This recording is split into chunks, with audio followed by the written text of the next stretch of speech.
இங்கு வருகை தந்திருக்கும் அமைச்சர்கள், பாராளுமன்ற உறுப்பினர்கள், அமைச்சின் செயலாளர்கள், போலீஸ் மா அதிபர், இராணுவ தளபதி, அதே போன்று இங்கு வந்திருக்கும் இராணுவ வீரர்கள், அதே போன்று அரசு அதிகாரிகள், பிரதேச செயலாளர்கள், அதே போன்று மாவட்ட அதிபர் உள்ளிட்ட அனைத்து அரசு ஊழியர்களுக்கும் எனது மனமார்ந்த வணக்கங்கள்.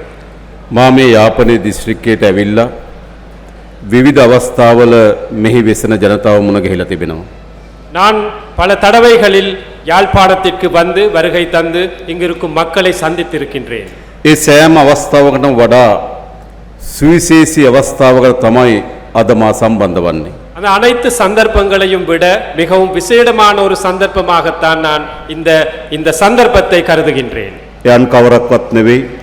அது வேறு ஒன்றுமல்ல, අපේ රට, எமது நாடு, අපේ තරුණ පරම්පරාව, எமது இளம் பரம்பரை, අපේ රාජ්‍ය යාන්ත්‍රණය எமது அரசத்துறை මුළුමනින්ම ගිලගනිමින් මේ දියත්වමින් තිබෙන මද්ද්‍රව්‍ය උවදුර පරාජයට පත් කිරීමේ අරමුණින් තමයි අද අපි තමුන්නාන්සලා මුණ ගැහෙන්නේ. முற்றுமுழுதாக விளங்கிக் கொண்டிருக்கும் இந்த போதை வஸ்து இந்த பிரச்சனையை தீர்ப்பதற்காகத்தான் நாங்கள் இன்று அனைவருமே சந்தித்திருக்கின்றோம்.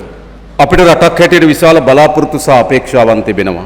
நமக்கு ஒரு நாடு என்ற அடிப்படையிலே விசேடமாக பல்வேறு எதிர்பார்ப்புகள் எண்ணங்கள் இருக்கின்றன. අපේ රට ලෝකේ දියුණු රටක් බවට පරිවර්තනය කළ යුතුයි. எமது நாட்டை உலகிலேயே மிக சிறப்பான ஒரு நாடாக மாற்ற வேண்டிய தேவை இருக்கு. අපේ රට තුල නීති විධානයේ ආධිපත්‍යය තහවුරු කළ යුතුයි. எமது நாட்டின் இந்த சட்டத்துறை எல்லாத்துக்கும் சமனாக நடைமுறைப்படுத்த வேண்டும். අපේ රට තුල ශක්තිමත් ආර්ථිකයක් ගොඩනගිය යුතුයි. எமது நாட்டில் மிகவும் சக்தி வாய்ந்த ஒரு பொருளாதாரத்தை அமைக்க வேண்டும். අපේ රට තුල සාමකාමීත්ව සහෝදරත්ව විශ්වාසය ගොඩනගිය යුතුයි. எமது நாட்டிலே அமைதியான நிலவும் சகோதரத்துவன் வாழும் மக்களை நாங்கள் உருவாக்க வேண்டும். ඒවා හොඳ රටක් අපේ දරුවන්ට හොඳ අනාගතයක් වෙනුවෙන් අවශ්‍ය වෙනම කරුණු. எமது நாட்டிலே இந்த நாட்டை சிறப்பான ஒரு நாடாக அமைக்கும் அந்த தேவை எமக்கு இருக்கின்றது. ඒත් අද මේ සියලු අපේක්ෂාවන් සහ බලාපොරොත්තු එක් අභියෝගයක් හමුවේ යථාර්ථයක් බවට පත්වීමේ අනතුරකට අපි මුහුණ දී තිබෙනවා. என்றாலும் ஒரு விடயம் தொடர்பிலே நாம் அனைவருமே இந்த விடயம் சிறப்பான நாட்டை அமைக்கும் விடயம் ஒரு சவாலாக இன்று காணப்படுகின்றது. ඒ අනතුර තමයි මේ විස මද්ද්‍රව්‍ය අනතුර. அந்த அச்சுறுத்தல் தான் இந்த விசைப்போதை அச்சுறுத்தல். කිසිදු තැනක්, எந்த ஒரு இடத்தையும், කිසිදු පුරවැසියෙක්, எந்த ஒரு பிரஜையையும், කිසිදු නගරයක්, எந்த ஒரு நகரத்தையும் ගමක් ભેදකින් තොරව මේ ව්‍යසනය පැතිරෙමින් තිබෙනවා. கிராமம் என்ற அடிப்படையில் இல்லாமல் இந்த அச்சுறுத்தல் எல்லா இடங்களிலுமே பரவி இருக்கின்றது. මේ ව්‍යසනය පරාජයට පත් කළ යුතුයි. இந்த அச்சுறுத்தலை நாங்கள் தோற்கடிக்க வேண்டும். ඇයි? ஏன்? ඔබ දන්නවා உங்களுக்கு தெரியும், අපේ රටේ අම්මලා තාත්තලා තමන්ගේ දරුවෝ පිළිබඳ විශාල අපේක්ෂාවකින් යුතුව எமது நாட்டிலே அனைத்து பெற்றோர்களும் தமது பிள்ளைகள் தொடர்பாக பெரியதொரு எதிர்பார்ப்புடன் இருக்கின்றார்கள். හදනවා වඩනවා. විශාල බලාපොරොත්තු යුතුව තමන්ගේ දරුවන් விசேடமான අපේක්ෂාවන් සහිත ඉදිරියට ගේනවා. எதிர்பார்ப்புடன் நாம் அனைவரும் இருக்கின்றோம். ඒත් දෙමෝපියන්ගේ සියලු බලාපොරොත්තු මේ විස මද්ද්‍රව්‍යයට ගොදුරු වුණු දරුවාගේ ව්‍යසනය විසින් අඩපණ කර තිබෙනවා. அந்த எதிர்பார்ப்புள்ள பெற்றோர்களின் அந்த எதிர்பார்ப்புகள் இந்த விசைப்போதுக்கு அடிமையான பிள்ளைகள் காரணமாக அதை மங்கி போயிருக்கின்றது. ඒකට දුප්පත් පවුලක්ද පොහොසත් පවුලක්ද දෙමළ සිංහල මුස්ලිම් ભેදකින් තොරව මේ ව්‍යසනය පැතිරෙමින් තිබෙනවා. இந்த அச்சுறுத்தல் பணக்கார குடும்பங்கள், ஏழை குடும்பங்கள், சிங்கள குடும்பங்கள், தமிழ் குடும்பங்கள், முஸ்லிம் குடும்பங்கள் என்று எந்த ஒரு வேறுபாடுமின்றி இந்த அச்சுறுத்தலுக்கு அனைவருமே இரையாக இருக்கின்றார்கள். මේ මද්ද්‍රව්‍ය විසින් උපයා ගන්නා අධික ධනය, இந்த போதை வஸ்து வியாபாரத்தினூடாக சம்பாதித்துக் கொள்ளும் பெரியதொரு பணம், ඒ ධනයේ බලය විසින් අපේ රාජ්‍ය යාන්ත්‍රණයට අතපොවලා තිබෙනවා. அந்த பணத்தின் பலமாக இந்த அரச இயந்திரத்தை ஆட்டி படைக்கின்றார்கள். අපි ඒක දන්නවා.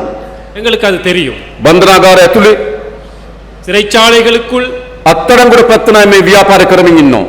கைதானவர்களும் இந்த வியாபாரத்தை செய்து கொண்டிருக்கிறார்கள்.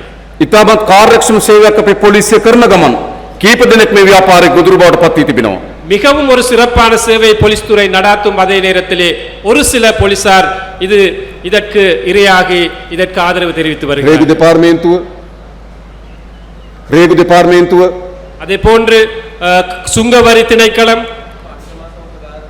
RME එක මෝටර ප්‍රවාහන දෙපාර්තමේන්තුව, எமது வாகன பதிவு செய்யும் திணைக்களம், ඉමිග්‍රේෂන් එක, உள்வரவு வெளியுறவு அமைச்சு, ඒ ඇතුලේ ජීවත් වෙන, ඒ ඇතුලේ වැඩ කරන දුර්වල නිලධාරීන් මෙහි ගොදුරු බවට පත් වෙලා තිබෙනවා. இந்த திணைக்களங்களில் பணிபுரியும் மிகவும் எளிமையான மிகவும் சக்தி இல்லாத நபர்களும் இதற்கு இரையாக இருக்கின்றார்கள். ඒ විතරක් නෙවෙයි රාජ්‍ය සේවයේ වැදගත් තැන්වල මේ උවදුරට ගොදුරු වෙච්ච නිලධාරීන් අපි හඳුනාගෙන තිබෙනවා. அது மட்டுமல்ல இந்த அரச துறையிலேயே சில இடங்களிலும் அரச அதிகாரிகள் இதற்கு இரையாக இருக்கின்றார்கள். අත්අඩංගුවට අරගෙන තිබෙනවා. கைது செய்திருக்கின்றார்கள். කොහොමද මේ යමින් තිබෙන්නේ?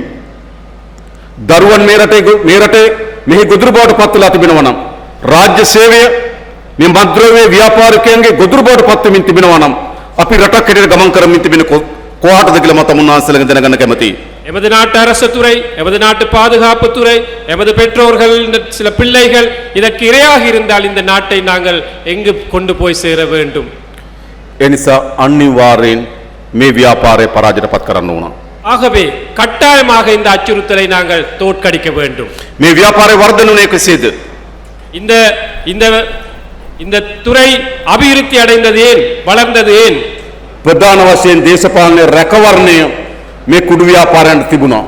பிரதானமாக அரசியல்வாதிகளின் அனுசரணை இந்த போதை வஸ்து துறையோட தொடர்பு இருந்தது. සමහර පළාත්වල දේශපාලකයන් ඒ කුඩු ලේබල් වලින් හඳුන්වන්න පටන් ගත්තා.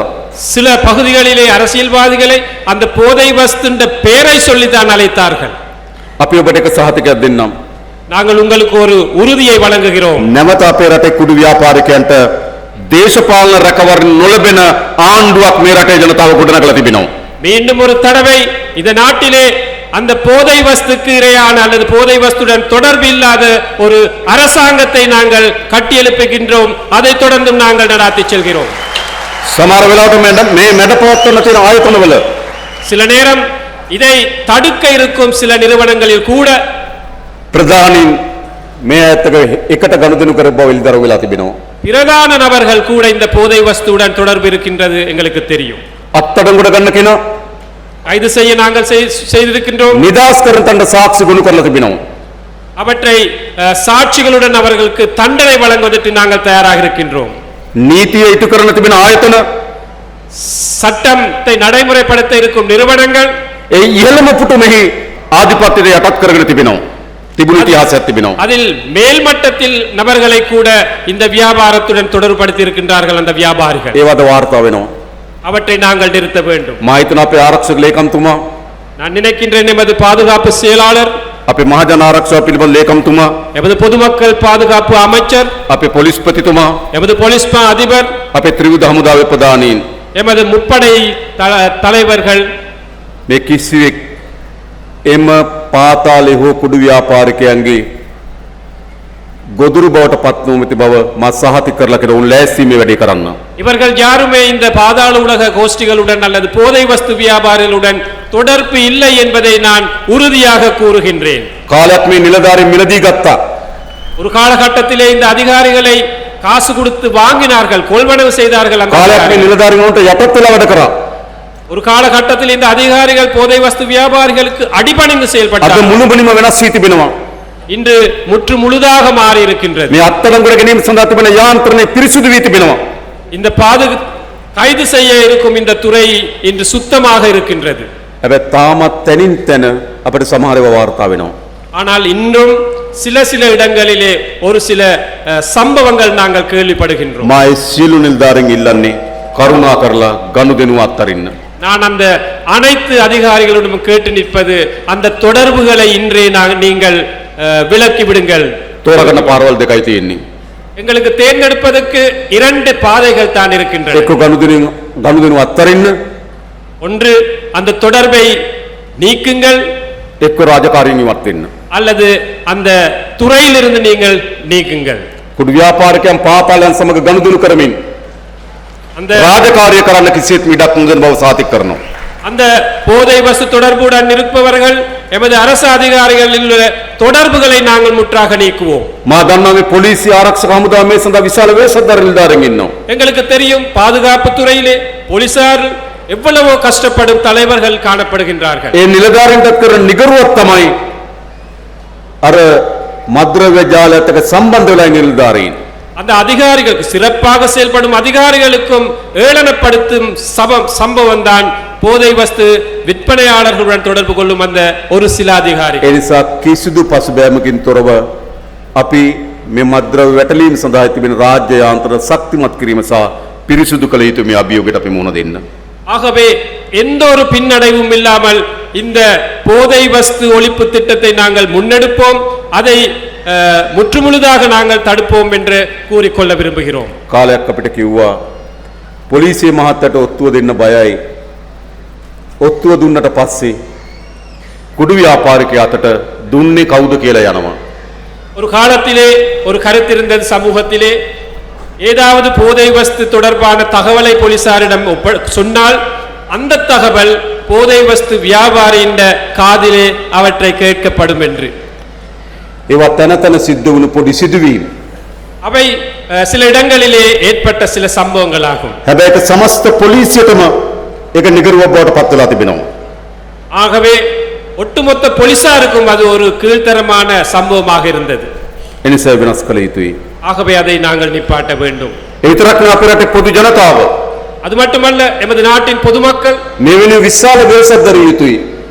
இதன் தொடர்பாக மிகவும் ஆழமாக சிந்திக்க வேண்டும், கஷ்டப்பட வேண்டும். ඔබ දන්න ඔබගේ දරුවා உங்களுக்கு தெரியும், உங்களது பிள்ளை මේ මද්ද්‍රව්‍ය ව්‍යසනයේ ගොදුරක් බවට පත් වුණා මොකද සිද්ධ වෙන්නේ? இந்த போதை வஸ்து அச்சுறுத்தலே இரையாகினால் என்ன நடக்கும்? ඒ දරුවාගේ මුළු ජීවිතේම විනාශ වෙනවා.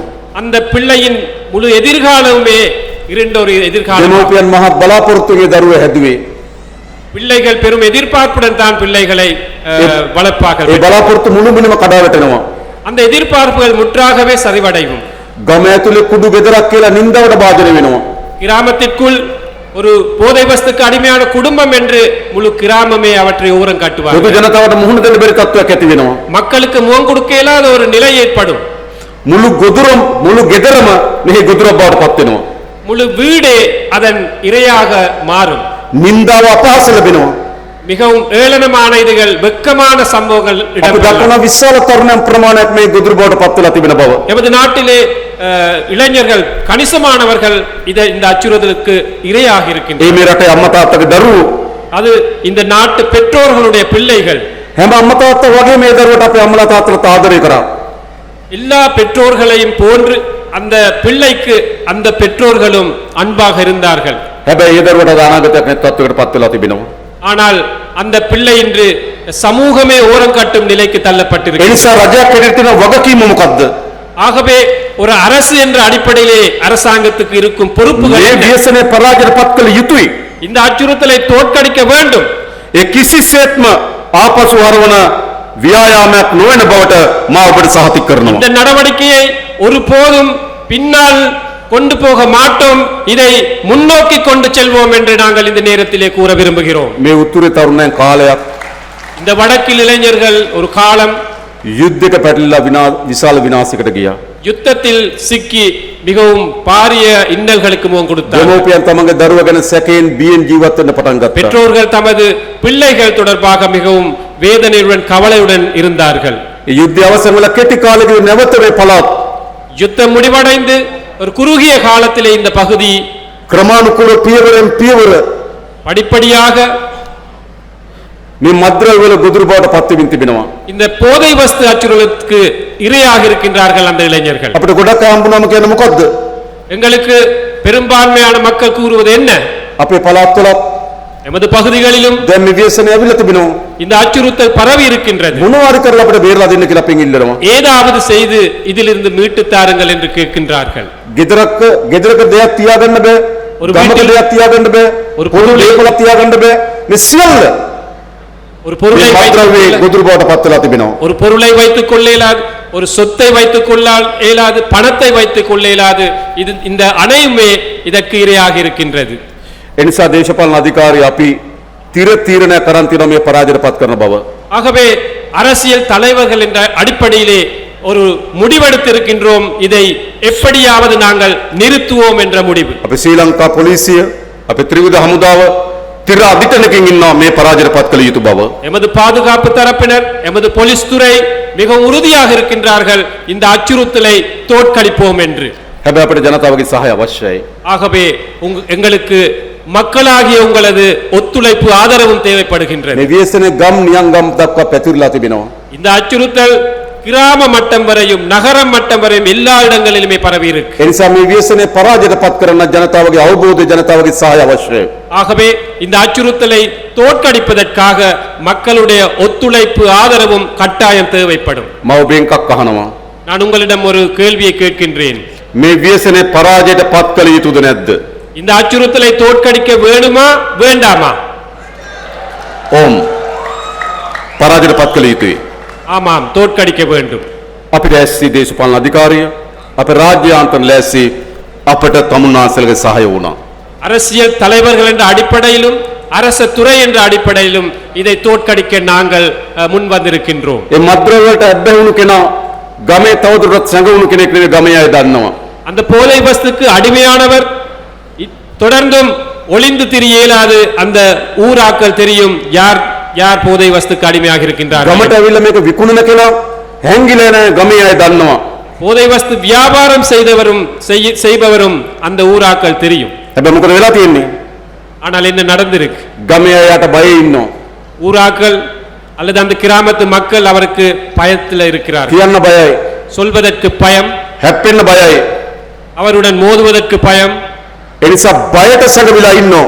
ஆகவே பயம், அச்சத்தினால் நாங்கள் ஒன்றும் செய்யாமல் இருக்கின்றோம். අපරාධකරුවන්ගේ ග්‍රහණයට අපි යටත් විය යුතුද? அந்த அந்த மோசடிக்காரர்கள், அந்த போதை வஸ்து வியாபாரிகள் ඉතා විනාශකාරී මද්ද්‍රව්‍ය වෙළඳන්ගේ ග්‍රහණයට අපි බිය විය යුතුද? நாங்கள் அந்த போதை வஸ்து வியாபாரிகளுக்கு பயப்பட வேண்டுமா? බිය වෙන්න ඕන ඒගොල්ලෝ. பயப்பட வேண்டியது அவர்கள். හැබැයි බය වෙලා ඉන්නවා ගම්වල ජනතාව. ஆனால் நாங்கள் தான் பயந்து அச்சத்தில் இருக்கின்றோம். මම ඔබට කියන්නේ நான் உங்களுக்கு கூறுகிறேன், ඔබ නැගිටින්න ඉස්සරහට එන්න. நீங்கள் எழுந்து முன்னுக்கு வர வேண்டும். අපි හැම ග්‍රාම සේව වසමකම நாங்கள் அனைத்து கிராம சேவை பிரிவுக்கும் පොලිස් නිලධාරි මහත්මයෙක් ඉන්නවා. போலீஸ் உத்தியோகத்தர் இருக்கிறார். මහජන ආරක්ෂක කමිටුව තියෙනවා. மக்கள் பாதுகாப்பு கமிட்டி ஒன்று இருக்கு, குழு. ඒත් එක සාකච්ඡා කරන්න පටන් ගමු. அதில் நாங்கள் கதைப்போம் இதுகளை. අපේ නිලධාරි මහත්තුරු ඉන්නවා. எமது அதிகாரிகள் ඔබ இருக்கின்றார்கள். දන්නවා ගමේ මොකද්ද සිද්ධ වෙන්නේ කියලා? உங்களுக்கு தெரியும் கிராமத்தில் என்ன நடக்கின்றது என்று. අපි රට පුරා நாங்கள் முழு நாட்டிலுமே මා ආරක්ෂක වලල්ලක් වගේ ஒரு பெரிய ஒரு பாதுகாப்பு அரணாக එකට වෙලිලා බැඳිලා ஒன்றாக பின்னி பிணைந்து මේ ව්‍යසනේ පරාද කරනවා කියලා තිර අධිෂ්ඨානයකට ආවොත් இந்த அச்சுறுத்தலை தோற்கடிப்போம் என்ற உறுதியான ஒரு முடிவுக்கு வந்தால் මේ පරාජයට පත් කළ හැකි. இதை தோற்கடிக்க முடியும். ඒ වෙනුවෙන් ඔබ ලෑස්ති වෙන්න. நீங்கள் அதற்காக தயாராக வேண்டும். අපි දන්නවා ඒ දරුවන් எங்களுக்கு தெரியும் அந்த பிள்ளைகள், ඒ විනාශ ගොදුරු බවට පත් වුණත් ඔවුන් අපේ දරුවන්. அவர்கள் இந்த அச்சுறுத்தலுக்கு இரையாகினாலும் அவர்கள் எமது උන්ට යලි හොඳ ජීවිතයක් ලබා දෙන්න ඕන. அவர்களுக்கு சிறப்பான ஒரு வாழ்க்கையை பெற்றுக் கொடுக்க வேண்டும். ගමේ කියන්නේ යට කුඩුකාරයා. கிராமத்திலே அவரை அழைப்பது சில நேரம் ගමේ குடுகாரர், කියන්නේ යට අපරාධකාරයා. கிராமத்திலே சொல்வது அவர் ஒரு அபராதர், ගමේ කියන්නේ යට දූෂිතයා. மோசடியானவர் என்று கூறுவார்கள். ගමේ යට කියන්නේ නාස්තිකාරයා. வீணான ஒரு நபர் என்று கூறுவார்கள். හැබැයි එයත් අපේ දරුවෙක්. ஆனால் அவரும் எமது ஒரு பிள்ளை. අපි අසමත් වී තිබෙනා උන්නේ ගොදුරු බවට පත් කරගන්න. நாங்கள் தோல்வி இருக்கின்றோம் அவரை அதிலிருந்து ඒ නිසා මේ වග උත්තර කරුවන්නේ ගොදුරු බවට පත් වූ තරුණයන් විතරක් නෙවෙයි. ஆகவே நாங்கள் அந்த இளைஞரை மீட்டெடுப்பது மட்டுமல்ல, ඔවුන් බේරගන්න අසමත් වුණු අපිත් එහි වග උත්තර කරුවෝ. அவரை மீட்டெடுக்க தோல்வி கண்ட நாங்களும் தோல்வியானவர்கள். තමන්ගේ දරුවෝ මේ ව්‍යසනෙන් බේරගන්න බැරි වුණා නම් දෙමව්පියන්ට වගකීමක් තිබෙනවා. தமது பிள்ளையை அதிலிருந்து மீட்டெடுக்க இயலாமற் போனால் பெற்றோருக்கும் அதில் තමන්ගේ වසමෙන් මේ ව්‍යසනෙන් බේරගන්න බැරි වුණා නම් පොලිසියට වගකීමක් තියෙනවා. அதில் மீட்டெடுக்க இயலாமற் போனால் அந்த போலீசாருக்கும் அதில் பொறுப்பு இருக்கு. රට මේ ව්‍යසනෙන් බේරගන්න බැරි නම් අපිට වගකීමක් තියෙනවා. நாட்டை இதிலிருந்து மீட்டெடுக்க இயலாவிட்டால் எமக்கும் அதில் பொறுப்பு ඒ இருக்கு. නිසාම වගකීම් පෑරීමේ හේතුව තමයි මේ දරුවන් මේ ගොදුරු බවට පත් වෙලා තිබෙන්නේ. ஆகவே அந்த பொறுப்பிற்கு நாங்கள் பொறுப்பு கூறாத குறையினால் தான் பிள்ளைகள் இதற்கு இரையாக இருக்கின்றார்கள். ඔව් ඉපදෙනකොට කුඩුකාරයෙක් නෙවෙයි. அவர்கள் பிறக்கும் போது போதை வஸ்துக்கு அடிமையானவர் அல்ல. ඔව් ඉපදෙනකොට අපරාධකාරයෙක් නෙවෙයි. அவர் பிறக்கும் போது ஒரு அபராதத்தை செயற்படுத்துவர் அல்ல. இந்த රටක් හැටියට අපි අසමත් වී තිබෙනවට ආරක්ෂාව දෙන්න. ஆகவே ஒரு நாடு என்ற அடிப்படையில் நமக்கு அவருக்கு பாதுகாப்பு வழங்க எங்களுக்கு முடியுமாக இருக்கு. රටක් හැටියට අසමත් වී තිබෙනා වූ රැකවරණය දෙන්න. ஆனால் ஒரு நாடு என்ற அடிப்படையிலே அவருக்கு மீட்டெடுக்க நாங்கள் தோல்வி ඒ கண்டிருக்கிறோம். නිසා තමයි මේ ලක්ෂ ගණනක් තරුණ මේ ගොදුරු බවට පත් වෙලා තිබෙන්නේ. ஆகவே லட்சக்கணக்கான இளம் யுவதிகள் இதற்கு இரையாக මෑතක இருக்கிறார்கள். සොයාගත් වාර්තාන පාසල් දරුවෝ அண்மையிலே ගොදුරු බවට පත් වෙලා තිබෙනවා. கண்டெடுக்கப்பட்ட தகவலின்படி பாடசாலை மாணவ மாணவிகளும் இதில் இரையாகி විශ්වවිද්‍යාලවල දරුවෝ මේ ගොදුරු බවට පත් වෙලා තිබෙනවා. பல்கலைக்கழகங்களில் மாணவ மாணவிகள் இதுக்கு இரையாகி රාජ්‍ය සේවය වැදගත් ආයතන මේ ගොදුරු බවට පත් වෙලා තිබෙනවා. அரசு துறையில் சில நிறுவனங்களில் பணிபுரியும் நபர்கள் இதுக்கு இரையாகி இருக்கின்றார்கள். ඉතින් සෑම හස්සක් මුලක් නෑරම මේ ව්‍යසනයේ ගොදුරු බවට පත් වෙමින් තිබෙනවා. எல்லா மூலை முடுக்கு எங்கும் இந்த அச்சுறுத்தல் பரவி இருக்கின்றது. හැබැයි මේ ගොදුරු බවට පත් වුණාගේ කෙනාගේ විතරක් නෙවෙයි වගකීම. ஆகவே அதற்கு இரையாகிய நபர்களில் மட்டுமல்ல பொறுப்பு, ඔහුගේ විතරක් නෙවෙයි වැරද්ද. அவர் அந்த நபரின் மட்டுமல்ல தவறு. වගකිය යුතු අප ඒ වගකීම අත්හැරීමේ වැරද්ද. பொறுப்பு வாய்ந்தவர்கள் பொறுப்பு கூறாததும் இதில் ஒரு ඒක தவறு. ඉතිහාසයක් වෙන්න පුළුවන්. அது ஒரு வரலாறாக இருக்கும். කාලයක් මේ ව්‍යසනයේ තිබුණ ඉතා කුඩා නගර කීපයක சில காலங்களிலே இது ஒரு சில கிராமங்களில் நகரங்களிலே தான் இந்த அச்சுறுத்தல் இருந்தது. සංතාර කලාපයත් එක්ක ගැට ගැහුණු කුඩා නගර කීපයක තමයි මේ ව්‍යසනය මීට අවුරුදු 20කට 30කට කලින් තිබුණේ. சுற்றுலாத்துறையை மையமாக கொண்ட நகரங்களிலே தான் சில வருடங்களுக்கு முன்பு சில தசாப்தங்களுக்கு முன்பு இந்த போதை පසුව வஸ்து ප්‍රධාන அச்சுறுத்தல். නගර කරා මේ ව්‍යසනය පැතුරුණා. இது அனைத்து பாகங்களுக்கும் இன்று பரவி இருக்கின்றது. ගම් නියංගම් කරා මේ ව්‍යසනය පැතුරුණා. ஒவ்வொரு கிராம மட்டத்திலும் மூலை முடுக்கெங்கும் பரவி இருக்கின்றது. මේ ව්‍යසනයත් එක්ක සන්නද්ධ අපරාධ කල්ලි ගොඩනගෙන පටන් ගත්තා. இந்த அச்சுறுத்தலுடன் பல்வேறு ஆயுத பாணிகள் இதில் தொடர்பு ඔවුන් இருக்கிறார்கள். විශාල ධනයක් එක්රැස් කරගන්න පටන් ගත්තා. அவர்கள் பெரிய அளவு பணத்தை சேகரித்துக் கொண்டிருக்கிறார்கள். අවියායුධ උන්ට එක්රැස් කරගන්න සමත්කම තිබෙනවා. ஆயுதங்களை சேகரித்துக் கொண்டிருக்கிறார்கள். හමුදාවේ තිබුණු ආයුධ උන් ගාවට ගිහින් තිබෙනවා. ராணுவத்தில் இருக்கும் ஆயுதங்கள் அவர்களுடைய கையில் இருக்கின்றது. නිසා කුඩු ව්‍යාපාරය උන් සතු තිබෙනවා. ஆகவே அந்த போதை வஸ்து විශාල வியாபாரம் මූල්‍ය බලයක් උන් සතු තිබෙනවා. கையில இருக்கின்ற அதிகாரம் இருக்கு, අවියායුධ උන් සතු තිබෙනවා. ஆயுதங்கள் இருக்கின்றது. තමන්ගේ ජීවිතය පිළිබඳ කිසි හැඟීමක් නැති තරුණයෝ මර වෙඩි තියාගන්න ඔවුන් මහ දවාලේ පාරට බහින තත්ත්වයක් ඇති වී තිබෙනවා. வாழ்க்கை தொடர்பான எந்த ஒரு எதிர்பார்ப்பும் இல்லாத இளைஞர்கள் தற்கொலை செய்யும் நிலைக்கு இன்று මේ தள்ளப்பட்டிருக்கிறார்கள். එකරේ වර්ධනුවක් නොවේ. இது ஒரு இரவில் அபிவிருத்தி அடைந்தது அல்ல. දශක දෙක තුනක් ක්‍රමානුකූලව சில தசாப்தங்களாக இது படிப்படியாக පාලනාධිකාරී නිදාගෙන හිටියා. அதிகாரிகள் நித்திரை தூங்கியிருந்தார்கள். සමහර අය ඔවුන් එක්ක එකතු වෙලා හිටියා. சிலர் அவர்களுடன் சேர்ந்திருந்தார்கள். ඒ ඔක්කොගේම ප්‍රතිඵලයක් කරගෙන මේක ව්‍යසනයේ බවට පත් වී තිබෙනවා. இந்த அனைத்து விடயங்களிலும் பெருப்பேராக இது இன்றைக்கு பெரிய ஒரு அச்சுறுத்தல். අන්නේ අත්තරීමේ ගොදුරු තමයි ඒ දරුවෝ. அந்த பொறுப்பை சரியாக ஆற்றாததன் விளைவுதான் அந்த பிள்ளைகள். එනිසා අපි කොච්චර රටලීම් කරලා ஆகவே நாங்கள் எவ்வளவு சுற்றி வளைத்தாலும் ඒ දරුවන් විතරක් අත්තර උඩ ගත්තට පළක් නැහැ. அந்த பிள்ளைகளை மட்டும் கைது செய்ததால் මේක උඩසිට பலனில்லை. බින්දින්න පටන් ගන්න උනා. இதை முற்று முழுதாக அகற்றுவதற்கு நாங்கள் தயாராக வேண்டும். මේ ජාවාරවල උඩම ඉන්න කණ්ඩායම අත්තට උඩ ගන්න ඕන. இந்த வியாபாரத்திலே மேல் மட்டத்தில் இருப்பவர்களை நாங்கள் ප්‍රධාන கைது බෙදාරීම් செய்ய- ජාලය අඩපණ කරන්න ඕන. பிரதான விநியோகிப்பு இதை நாங்கள் தோற்கடிக்க, ගම්මාන මට්ටමේ තියෙන බෙදාරීම් ජාලය අඩපණ කරන්න ඕන. கிராம மட்டத்துக்கு விநியோகிப்பதை நாங்கள் தடை செய்ய வேண்டும். ඒකට අපේ රාජ්‍යාන්තරණ අපි මුහුණ දෙන්න ලෑස්ති. அதற்கு அரசு துறையில் இருக்கும் நாங்கள் முகம் கொடுக்க தயார். හැබැයි අර දරුවා ஆனால் அந்த பிள்ளை අපි බේර ගන්න ඕන. நாங்கள் අපි மீட்டெடுப்போம். බන්ධනාගාර වලට ගියපුවාම நாங்கள் சிறைச்சாலைகளுக்கு போகும்போது අවුරුදු 18 20 25 නාබර තරුණ තරුණියන් මේ ගොදුරු බවට පත්වලා බන්ධනාගාරගත වෙලා ඉන්නවා. 18 வயது 20 வயது 25 வயது நகர்ப்புறங்களிலே வாழும் ඔවුන්ට ඕන ජීවිතයක් අපි ලබා දෙන්න ඕන. அவர்களுக்கு சிறப்பான ஒரு வாழ்க்கையை பெற்றுக் නිසා අපේ තියෙන මද්ද්‍රව්‍ය තුරන් කිරීම විතරක් නෙවෙයි. ஆகவே நமக்கு இருப்பது இந்த போதை வஸ்தை துடைப்பது மட்டுமல்ல, ඒ මද්ද්‍රව්‍ය වලට ගොදුරු වුණු දරුවන්ට අනාගතය අපි හදන්න ඕන. அந்த போதை வஸ்துக்கு அடிமையான பிள்ளைகளுக்கு சிறப்பான எதிர்காலத்தை அமைத்துக் ඒ கொடுக்கிறோம். නිසා පුනරුත්ථාපන මධ්‍යස්ථාන ගණනාවක් අපි රට පුරා ඇති කරනවා. ஆகவே புனர்வாழ்வளிக்கும் நிலையங்கள் பலவற்றை நாங்கள் அமைக்கின்றோம். ඔබගේ දරුවා එතෙන්ට බාර දෙන්න. உங்களது பிள்ளை அதற்கு அந்த இடங்களிலே ஒப்படையுங்கள். මද්ද්‍රව්‍යයට අබ්බවුණු දරුවෝ බාර දෙන්න. போதை வஸ்துக்கு அடிமையான பிள்ளை ஒப்படையுங்கள். නැමත අපි ඔබට மீண்டும் நாங்கள் உங்களுக்கு ඔබ අපේක්ෂා කරපු දරුවා ලබා දෙන්නම්. நீங்கள் எதிர்பார்க்கும் அந்த பிள்ளையை நாங்கள் பெற்றுக் கொடுப்போம். උන්ට වෘත්තීය රැකියාවක් පුහුණු කරන්නම්. தொழில் பயிற்சியை வழங்குவோம். ගමට ගෙදරට රටට වැඩදායක පුද්ගලයෙක් බවට පරිවර්තනය කරන්නම්. கிராமத்திற்கு பகுதிக்கு வீட்டுக்கு ஒரு பிரயோசனமான ඒ பிள்ளையை සඳහා நாங்கள் විශාල පුනරුත්ථාපන මධ්‍යස්ථාන ගණනාවක් අපි ඇති කරන්න සැලසුම් කළා உருவாக்குகிறோம். කියනවා. ஆகவே நாங்கள் பல்வேறு புனர்வாழ்வு நிலையங்களை அமைக்க ඒවට எதிர்பார்க்கிறோம். ඉතා වැදගත් පුහුණු වශයෙන් කණ්ඩායමක් පත් කරනවා. அதற்கு பயிற்சி பெற்ற பயிற்சியாளர்களை நாங்கள் මේ நியமிப்போம். වීසන්ට පත්තුණු දරුවන් බේර ගන්න ඕන. அந்த அடிமையான பிள்ளைகளை காப்பாற்ற வேண்டும். ඔවුන්ට හොඳ අනාගතයක් අපි හදන්න ඕන. அவர்களுக்கு சிறப்பான ஒரு எதிர்காலத்தை ඒ நாங்கள் නිසා මම ඔබගෙන් ඉල්ලා සිටින්නේ ஆகவே நாங்கள் உங்களிடம் கேட்டு நிற்பது, මේ ව්‍යසන ඔබගේ දරුවා ගිල ගන්න තෙක් ඔබ බලන් ඉන්නවද? இந்த அச்சுறுத்தலுக்கு உங்களது பிள்ளை இரையாகும் வரை நீங்கள் பார்த்திருப்பீர்களா? ඔබගේ දොර ගාවට මේ ව්‍යසන ඇවිල්ලා තිබෙන්නේ. உங்கள் கதவு வரையும் இந்த அச்சுறுத்தல் வந்திருக்கின்றது. දොර වහගෙන හිටියට වැඩක් නැහැ. ஆகவே கதவை மூடிக்கொண்டிருப்பதால் මේ දොර කඩාගෙන ඔබගේ නිවසේට ඇතුල් වෙනවා. இந்த கதவை உடைத்துக் கொண்டு உங்கள் வீட்டு உள்ளுக்கு வரும் இந்த போதை අම්මා තාත්තා මොනතර රැකවරණ දුන්නත් වැඩක් නැහැ. பெற்றோர்கள் எவ்வளவு பாதுகாப்பு அளித்தாலும் பிரயோசனம் සමාජයේ මේ විශ්සරේ තියෙනවා නම් சமூகத்திலே இந்த அச்சுறுத்தல் இருக்குமானால் අම්මා තාත්තා කොතර උසස් රැකියාවක යෙදුනත් වැඩක් නැහැ. பெற்றோர்கள் எவ்வளவு உயர் பதவியிலே இருந்தாலும் பிரயோசனம் දරුවා යන සමාජ අනාරක්ෂිත නම් பிள்ளைகள் இந்த அச்சுறுத்தல் அடிமைகளாக இருந்தால் ඒ නිසා මොකද්ද කරන්න ඕනකම තිබෙන්නේ? ஆகவே இதை மீட்டெடுப்பதற்கு நாங்கள் என்ன මේ செய்யணும் සමාජයේ මේ විශ්සනේ පරාද කළ යුතුයි. சமூகத்திலே இதை நாங்கள் தோற்கடிக்கணும் මම ඔබට ආරාධනා කරනවා. நான் உங்களை அழைக்கின்றேன் දේශපාලන අධිකාරියට අපි මුළුමනින්ම මේකට නායකත්වය දෙනවා. அரசியல் தலைவர்கள் என்ற அடிப்படையில் நாங்கள் இதற்கு முற்றுமுழுதான தலைமைத்துவத்தை வழங்குவோம் කිසිදු බියගැන්මකට எந்த ஒரு அச்சுறுத்தலுக்கும் කිසිදු තරජනයකට எந்த ஒரு பயமுறுத்தலுக்கும் යටත් වෙන්නේ නැතුව அடிபணியாமல் මේ සන්නද්ධ අපරාධ කල්ලි இந்த பாதாள உலக கோஷ்டிகள் මේ මද්ද්‍රව්‍ය අපරාධ කරුවන් இந்த போதை வஸ்து வியாபாரிகள் අපි අපේ රටෙන් මුලින් උපටා දමන ඔබට මම සාතික කරනවා. මේක කරනවා நாங்கள் මේ எமது වැඩේ. நாட்டில் இருந்து முற்றாகவே அகற்றி விடுவோம் என்ற அந்த உறுதியை நான் இந்த நேரத்திலே வழங்குகிறேன் ඔබට අපිට ඔබගේ සහාය අපිට අවශ්‍යයි.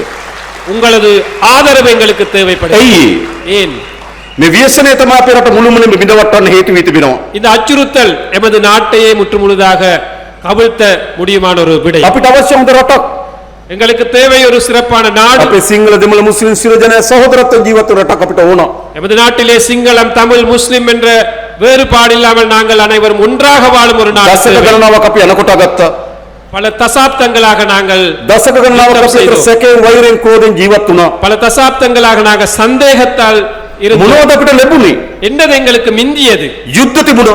யுத்தம் இருந்தது ගැටුම් තිබුණා. முருகல் நிலை இருந்தது උතුර දකුණ දෙමව්පියන්ගේ දරුවා හිමි වුණා. வடக்கில் தெற்கில் பிள்ளைகள் அழிந்தன எமது பெற்றோர்கள் මොකද අවසන් ප්‍රතිඵලය? என்னது இறுதியான பெருபேறு දරුවා හිමි දෙමව්පියන්, பிள்ளைகள் இல்லாத பெற்றோர்கள் නිවාස හිමි පවුල්, வீடுகள் இல்லாத குடும்பம் ස්වාමියා හිමි බිරින්දෑවරුන්, கணவர் இல்லாத மனைவிமார்கள் අවසන් ශේෂපත්‍ර මහ ව්‍යසනයක්. இறுதியிலே மிகவும் கவலைகரமான நிலையை மிஞ்சியது ඒ නිසා අපිට අවශ්‍යයි ஆகவே நமக்கு தேவை යලි මේ රට කිසිසේත්ම இந்த நாட்டை ஒருபோதும் ජාතිවාදී ගැටුමකට නොයන இனவாத முருகல் நிலைக்கு போகாத ජාතික සමගිය මත தேசிய ஒற்றுமையின் அடிப்படையிலே සහෝදරත්වයෙන් ලෙන්ගතුකමෙන් ගොඩනැගෙන ජාතියක් අපි හදන්න ඕන. சகோதரத்துவமாக நல்லிணக்கமாக ஒன்று சேர்ந்த ஒரு தேசியம் ஒன்று மக்கள் நாடொன்று நாங்கள் ඒ அமைக்க නිසා வேண்டும். කිසිදු තැනක ஆகவே எந்த ஒரு இடத்திலும் කිසිදු වර්ග ජාතිවාදයකට எந்த ஒரு இனவாதத்திற்கும் යලි மீண்டும் නැගිටීමට ඉඩ දෙන්නේ නැහැ. தலை தூக்க நாங்கள் இடமளிக்க மாட்டோம். මා දන්නා තැනින් තැන ජාතිවාදී පොඩි ගුලි කැරකෙනවා. ஆனால் ஒரு சில இடங்களிலே இனவாத சம்பவங்கள் நடக்கின்றன. පූජා භූමියක් කේන්ද්‍ර කරගෙන ගැටුම් පවතිනවා. ஒரு புனித ஸ்தலத்தை அடிப்படையாக கொண்ட முருகல் நிலைகள் ஏற்படுகின்றன. පෝයට සිල් ගන්න பௌர்ணமி அன்று அந்த சில்லெடுக்கும் பௌத்த ශ්‍රීමා மத බෝධින් වහන්සේ පහු කරලා යාපනයට එනවා. திரிமாபோதி அந்த புனித ஸ்தலத்தை கடந்து யாழ்ப்பாணத்துக்கு வந்திருக்கின்றார். එතන සීලය නෙවෙයි අපි හාමුදුරුවෝ එතන තියෙන වෛරය. அந்த இடத்தில் கூட பகை வைராக்கியம் தான் காணப்படுகின்றன. නැත්තම් පන්සල් පූජනීය ස්ථාන විශාල ප්‍රමාණයක් පහු කරලා යාපනයක තැනකට එනවා සිල් ගන්න. සීලය වෙනුවෙන් නෙවෙයි වෛරය වෙනුවෙන්. ஆகவே சில நேரங்களிலே அந்த தென்பகுதியில் இருக்கும் விகாரைகளை கடந்து சில பௌத்தர்கள் இங்கே வருகின்றார்கள் அந்த வடக்க ஸ்தலங்களை செய்வதற்கு அந்த தழுவல்கள் செய்வதற்கு. ඒ වගේම සෑම දිනයකම ගිහිල්ලා සෑම පොයකටම ගිහිල්ලා පන්සල ගාව වට වෙනවා. ஆகவே அனைத்து பௌர்ணமி தினமும் இங்கு இருக்கும் இந்த பன்சலையில் அல்லது விகாரையிலே ஒன்று கூடுகிறார்கள். ඉඩම් වෙනුවෙන් නෙවෙයි ජාතිවාදී වෙනුවෙන්. காணிக்காக அல்லது இனவாத அடிப்படையிலே. මා අපේ බුද්ධ්‍යංශ වලට කිව්වා හොයලා බලන්න කියලා. ඒ හැම පොයටම ඇවිල්ලා එතන කෑ ගහන අය කාගේ හරි ඉඩමක් එතන තියෙනවද කියලා. நான் புலனாய்வுத்துறை சொன்னேன். புலனாய்வுத்துறைக்கு ஒவ்வொரு பௌர்ணமி அன்றும் அங்கு வந்து ஆர்ப்பாட்டம் செய்யும் அந்த நபர்களுக்கு யாராவது அந்த இடத்திலே காணி இருக்கா என்று தேடி ඒ பாருங்கள். නිසා බලය අහිමි වෙන ජාතිවාදී කණ්ඩායම් ஆகவே அதிகாரத்தை இல்லாமல் செல்லும் இந்த இனவாத சக்திகள் කුඩා කුඩා තැන්වල යලි ජාතිවාදය උසවන්න උත්සාහ කරනවා. சின்ன சின்ன இடங்களிலே இனவாத சம்பவங்களை அடிப்படையாக வைத்து ஆர்ப்பாட்டங்கள் செய்கிறார்கள். ඒ කිසිදු ජාතිවාදී ප්‍රවණතාවයකට යලි අපේ රටේ හිස ඔසවන්න අපි ඉඩ දෙන්නේ නැහැ. எந்த ஒரு இனவாத செயலுக்கும் நாங்கள் மீண்டும் தலை தூக்குவதற்கு இடம் அளிக்க மாட்டோம் என்று கூற விரும்புகிறேன். අපිට ඕන ජනතාව ගහ ගන්න රටක් නෙවෙයි. எங்களுக்கு தேவை மக்கள் சண்டை பிடிக்கும் முருகல் நிலைப்படுத்தும் நாடு අපිට அல்ல. ඕන සහෝදරත්වයෙන් ජීවත් වෙන රටක්. எங்களுக்கு தேவை எல்லாமே நல்லிணக்கத்தோட ஒற்றுமையாக வாழும் ஒரு நாடு. අපිට ඕන අනේකා කරේ සැකයෙන් බලන තරුණයන් නෙවෙයි. எங்களுக்கு தேவை இன்னொருத்தரை சந்தேகமாக பார்க்கும் ஒரு நாடு. අනේකා කරේ ආදරයෙන් විශ්වාසයෙන් බලන තරුණයන් අපිට අවශ්‍යයි. மற்றவர்களை அன்பாக நம்பிக்கையாக அவதானிக்கும் ஒரு நாடு தேவை. අපි ඒ සඳහා ක්‍රියාමාර්ග රැසක් අරගෙනමින් තිබෙනවා. அதற்காக நாங்கள் எத்தனையோ வேலை திட்டங்கள் எடுத்திருக்கின்றோம். පළමු කොටම හොඳ ආර්ථික හයියක් තියෙන්න ඕන. முதலாவதாக எங்களுக்கு ஒரு நல்ல பொருளாதார பலம் இருக்க வேண்டும். ක්‍රීඩාවට සහ ඊට අවස්ථා විශාල ප්‍රමාණයක් අපි නිර්මාණය කරන්න ඕන. அதற்காக விளையாட்டுத் துறையை நாங்கள் மேம்படுத்த வேண்டும். සාහිත්‍ය කලාව සංගීතය චිත්‍රපටයකට මේ යාපනයේ අලුත් තත්ත්වයක් අපි හදන්න ඕනකම இதே තිබෙනවා. போன்று இலக்கியம் சினிமாத்துறை நாடகத்துறை போன்ற இந்த இலக்கியத்துறை இந்த யாழ்ப்பாண பகுதியில் நாங்கள் வளர்க்க අනේකා வேண்டும். කරේ වෛරයෙන් බලන මනස අයින් කරන්න ඕන. மற்றவரை பகையோடு பார்க்கும் அந்த மனநிலையை நாங்கள் இல்லாதொழிக்க வேண்டும். තෙතමනය සහ කම්පනය අනේකා ගැන ආදරය තියෙන සමාජයක් අපි හදන්න ඕන. மற்றவர் தொடர்பாக அன்பு செலுத்தும் ஒரு நபரை நாங்கள் உருவாக்க வேண்டும். අපේ ජනතාව එහෙම තමයි. எங்கள் மக்களுக்கும் தேவை அதுதான். මා දන්න මෙතන ඉන්න උතුරේ ජනතාව විශාල ප්‍රමාණයක් எனக்கு தெரியும் இங்கிருக்கும் இந்த வடக்கில் வாழும் கணிசமான மக்கள் පළමු මතාවට වෙන්න පුළුවන් මා දකින්නේ. முதலாவது தடவையாக இருக்கலாம் சில நேரம் இன்றைக்கு சந்தித்தது. හැබැයි අපි විශ්වාස කරලා තිබෙනවා. ஆனால் எங்களை நம்பி இருக்கின்றார்கள். நம்பி අපි ආදරයෙන් வந்திருக்கிறார்கள். වැළඳගෙන තිබෙනවා. நாங்கள் எங்கள் அன்பாக நடந்து கொள்கிறார்கள். මම ඔබට එක සහතිකයක් දෙන්නම්. நான் ஒரு உறுதியை வழங்குகிறேன். ඔබ අප කෙරෙහි තබා තිබෙන විශ්වාසය කිසිසේත්ම බිඳවටන්නේ නැති බව මම ඔබට සහතික කරනවා. நீங்கள் எம் மீது வைத்திருக்கும் அந்த நம்பிக்கையை ஒரு போதும் நாங்கள் அதை இடைநிறுத்த மாட்டோம் என்று தீங்கு விளைவிக்க மாட்டோம் என்று ඔබ கூறுகிறோம். පළමු වතාවට நீங்கள் முதற் தடவையாக ආණ්ඩුවක් කරේ විශ්වාස තබලා තිබෙනවා. அரசாங்கத்தை நம்பினீர்கள். ඉස්සර උතුර කොහොමද? முன்பு காலத்திலே இந்த வடமாகாணம் எப்படி? හැමදාම ආණ්ඩුවට එරෙහි. இந்த நாளும் அரசாங்கத்துக்கு எதிராகத்தான் මොකද්ද செயல்பட்டது. යාපනයේ තිබුණු මතය? என்ன கருத்து இந்த வடமாகாணத்தில் இருந்தது? දකුණේ තියෙනවා සිංහල ආණ්ඩුවක්, උතුරේ අපිට දෙමළ ආණ්ඩුවක් ඕන කියලා කිව්වා. தென் பகுதியிலே ஒரு சிங்கள அரசாங்கம் இருக்கின்றது. ஆகவே வடமாகாணத்திற்கு எங்களுக்கு தமிழ் அரசாங்கம் ஒன்று தேவை. දකුණේ තිබුණු ආණ්ඩුව උතුර ජනතාවට දැනුනේ තමන්ගේ ආණ්ඩුවක් කියලා. தென் பகுதியில் இருக்கும் அரசாங்கம் நீங்கள் விளங்கவில்லை, நீங்கள் உணரவில்லை உங்களது அரசாங்கம் என்று. හැබැයි මම ඔබට එකක් කියන්නම්. நான் ஒன்றை கூற விரும்புகிறேன். දකුණේ තිබුණු ආණ්ඩු දකුණු ජනතාවට දැනුනේත් නැහැ තමන්ගේ ආණ්ඩුවක් කියලා. தென் பகுதியில் இருந்த அரசாங்கங்களுக்கு தென்பகுதி மக்களுக்கும் ஒரு உணர்வு இருக்கவில்லை அந்த மக்களுடைய அரசாங்கம் என்று. උතුරට විතරක් නෙවෙයි දකුණටත් ඒ ආණ්ඩු නෙවෙයි. வடக்குக்கு மட்டுமல்ல தென்பகுதிக்கும் அவை அரசாங்கங்கள் அல்ல. ඉතා සීමිත පවුල් කීපයක වමනා වෙනුම් හදපු ආණ්ඩු. ஒரு சில குடும்பங்களின் தேவைக்காக அமைத்துக் கொண்ட அரசாங்கங்கள் அல்ல. තමගේ මිතුරන් වෙනුම් හදපු ආණ්ඩු. தமது நண்பர்களுக்காக அமைத்துக் கொண்ட அரசாங்கங்கள். තමගේ ඥාතීන් වෙනුම් හදපු ආණ්ඩු. தமது உறவினர் உற்றாருக்கு தேவையான அரசாங்கம். ඒව තමයි ලංකා ඉතිහාසය හැදුණු ආණ්ඩු. அவை தான் இலங்கை வரலாற்று முழுவதும் அமைத்த ඔබ அரசாங்கம். ලංකාවේ පළමු වතාවට இலங்கையிலே முதற் தடவையாக ජනතාවගේ ආණ්ඩුවක් හැදලා තිබෙනවා. மக்களுடைய ஆட்சி ஒன்று மலர்ந்திருக்கின்றது. අද යාපනයේ ජීවත් වෙන ඔබ විශ්වාස කරනක ඔබේ ආණ්ඩුවක් කියලා. இன்று யாழ்ப்பாணத்தில் வாழும் மக்கள் நம்புகிறார்கள் அவர்களுடைய அரசாங்கம் என்று. දකුණේ ජනතාවත් එහෙමයි. தென்பகுதி மக்களும் அப்படித்தான். ඒ නිසා පළමු වතාවට ஆகவே முதற் தடவையாக උතුර දකුණ නැගෙනහිර வடக்கு தெற்கு கிழக்கு என்ற வேறுபாடு இல்லாமல் සිංහල දෙමළ මුස්ලිම් சிங்களம் தமிழ் முஸ்லிம் සියලු දෙනාගේ ගෞරවයට ආදරයට භාජන වූ ආණ්ඩුවක් හැදලා තියෙනවා. அனைத்து மக்களுடைய மதிப்பை பெற்றுக் கொடுக்கும் அரசாங்கம் அமைந்திருக்கின்றது. ඒක තමයි වැදගත්ම හැරවුම. அதுதான் மிக முக்கியமான திருப்பு முனை. සැක කරමින් අපිට ඉස්සරහට යන්න බෑ. சந்தேகத்தோடு எங்களுக்கு எதிர்க்கு போக இயலாது. වෛරයෙන් ක්‍රෝධයෙන් අපිට ඉස්සරහට යන්න බෑ. பகை முரண்பாடு காரணமாக எங்களுக்கு අපි முன்னுக்கு ඉස්සරහට යන්න විශ්වාසය තියෙන්න ඕන. எங்களுக்கு முன்னுக்கு செல்ல வேண்டுமானால் நம்பிக்கை இருக்க வேண்டும். මා දන්නවා ඔබ අපි විශ්වාස කරනවා. எனக்கு தெரியும் நீங்கள் எங்களை நம்புகிறீர்கள். නිසා අපිට අලුත් අවස්ථාවක් ලැබිලා තිබෙනවා. ஆகவே எங்களுக்கு புதிய ஒரு சந்தர்ப்பம் கிடைத்திருக்கிறது. ලංකාවේ පළමු වතාවට இலங்கையின் முதற் தடவையாக සියලු දෙනාගේ විශ්වාසය දිනාගත්තු ආණ්ඩුවක්. அனைத்து மக்களுடைய ஆதரவு பெற்றுக்கொண்ட ஒரு அரசாங்கம். ඒ තමයි අපේ රට ගොඩනැගීමේ පදනම. அதுதான் நமது நாட்டை கட்டியெழுப்பும் அடித்தளம். ඒ පදනම මත අපි මේ රට ගොඩනගනවා. அந்த அடித்தளத்தை வைத்து நாங்கள் இந்த நாட்டை අපි கட்டியெழுப்புவோம். නීතිය විධාන ආධිපත්‍ය තහවුරු කරනවා. நாங்கள் இந்த மக்களுடைய அந்த உறுதியை நாங்கள் நிலைநாட்டுவோம். සිංහලද දෙමළද මුස්ලිම්ද சிங்களமா தமிழா முஸ்லிமா என்ற வேறுபாடு இல்லாமல், ධනය තියනවද ධනය නැද්ද காசு இருக்கா இல்லையா என்று பார்க்காமல், කිසිදු ભેදකින් තොරව எந்த ஒரு வேறுபாடும் இல்லாமல் හැම කෙනාටම සාධාරණව නීතිය ඉටු වෙන රටක් අපි அனைத்து ගොඩනගමින් තිබෙනවා. மக்களுக்கும் சட்டம் சரியாக இயங்கும் ஒரு நாட்டை நாங்கள் கட்டியெழுப்புவோம். ඒ අවශ්‍ය අපේ රට ගොඩනගන්න. அவை தேவை எமது நாட்டை கட்டியெழுப்ப. නීති විධාන ආධිපත්‍ය සාධාරණ ලෙස ස්ථාපිත කළ යුතුයි. இந்த சட்டத்துறையை நியாயமான முறையில் நாங்கள் நிலைநாட்ட வேண்டும். ඊළඟ මේ ජාතික සමගිය පදනම් මත அதே போன்று இந்த தேசிய ஒற்றுமையின் அடித்தளத்தின் அடிப்படையிலே අපේ ආර්ථික විශාල පදනමක් දැමිය යුතුයි. எமது பொருளாதாரத்திற்கு நாங்கள் ஒரு අපි පදනම ඇති அடித்தளத்தை කරමින් තිබෙනවා. போட வேண்டும். எமது நாடு விரையாகி வருகின்றது. 2025 වසර ගත්තොත් 2025ஆம் ஆண்டில் ළඟ ඉතිහාසයේ இலங்கை வரலாற்றிலே සෑම ආර්ථික දත්තයකින්ම හොඳම දත්ත ප්‍රමාණයක වාර්තා කරපු වසර 2025. அனைத்து பொருளாதார தரவுகளும் சிறப்பான தரவுகளாக இருந்த வருடம்தான் 2025ஆம் ஆண்டு வருடம் என்று. වැඩිම ආදායම උපයපු වසර, அதிகூடிய வருமானம் ஈட்டிய வருடம், අඩුම අයවැය හිගේ තිබුණු වසර, மிகவும் குறுகிய வரவு செலவு பற்றாக்குறை இருந்த වැඩිම வருடம், සංචාරකයන් ආපු වසර, மிக கூடிய சுற்றுலா பயணிகள் வந்த වැඩිම வருடம், විදේශගත ශ්‍රී ලාංකිකයන් සල්ලි උපු වසර, எல்லா அந்த வெளிநாட்டு ஊழியர்களும் காசு அனுப்பிய வருடம், மேலதிகமாக காசு அனுப்பிய வருடம், වැඩිම දේශීය ආදායම් දෙපාර්තමේන්තුව ආදායම් උපයපු වසර, உள்நாட்டு இறைவரி திணைக்களம் அதிகூடிய வருமானத்தை ஈட்டிய வருடம், වැඩිම ණය ගෙවපු වසර, அதிகூடிய அளவிலே கடன் செலுத்திய வருடம். ආර්ථික සාධකවලින් අපි ඉස්සරහට යමින් තිබෙනවා. பொருளாதார ரீதியாக நாங்கள் முன்னோக்கி செல்கிறோம். අපි ආර්ථිකය කොච්චර උඩ ඉහළ සාධකවලින් ඉස්සරහට ගියත් වැඩක් නැහැ. பொருளாதாரம் எந்த அளவு வளர்ந்தாலும் பிரயோசனம் இல்லை. ඒ ආර්ථික ප්‍රතිලාභ ජනතාවට ගලාගෙන එන්න ඕන. அந்த பொருளாதாரத்தின் விளைவுகள் பயன்கள் மக்களுக்கு வந்து சேரணும். ආර්ථික දත්තවලින් විතර සම්පූර්ණ වෙලා වැඩක් නැහැ. பொருளாதார தரவுகளால் மட்டும் පහළට ගලාගෙන එන්න ඕනකම තිබෙනවා.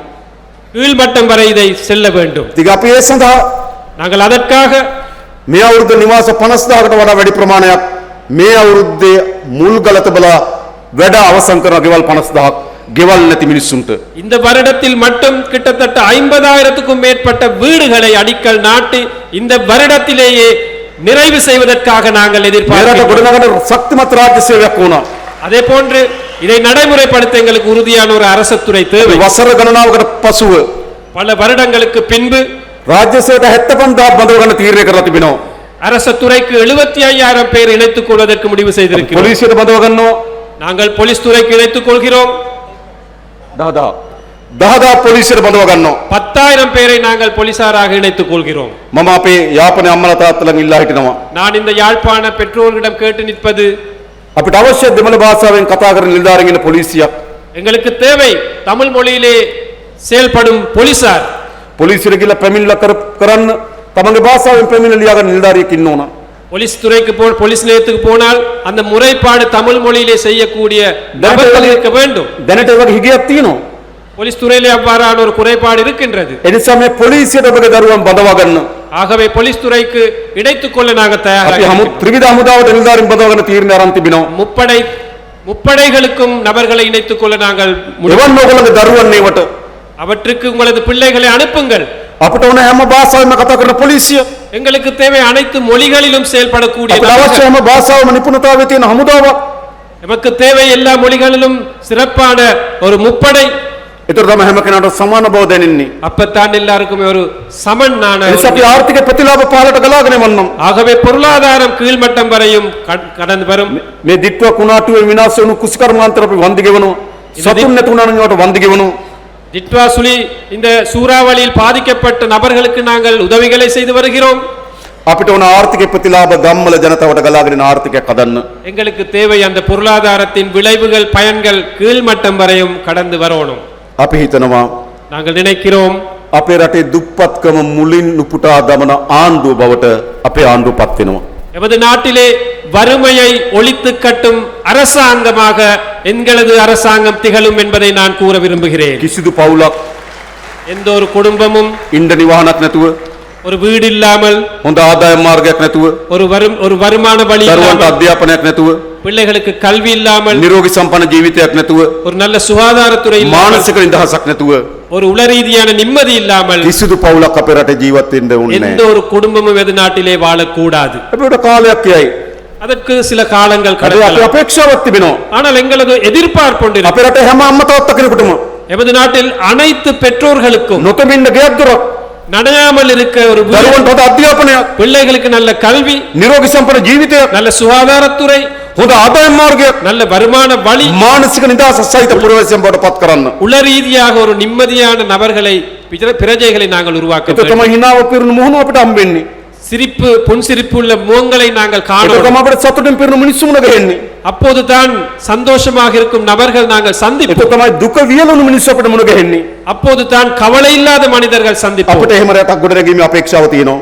அவ்வாறான ஒரு நாட்டை கட்டியெழுப்பும் தேவை நமக்கு இருக்கு. ඒ නිසා අපි ඔබට ආරාධනා කරන්නේ ஆகவே நாங்கள் உங்களை அழைக்கின்றோம். අපි ඊටම ශක්තිමත්ව நாங்கள் மிகவும் உறுதியாக මේ රට ගොඩනැගීමේ ව්‍යායාමයට ඔරදිමු.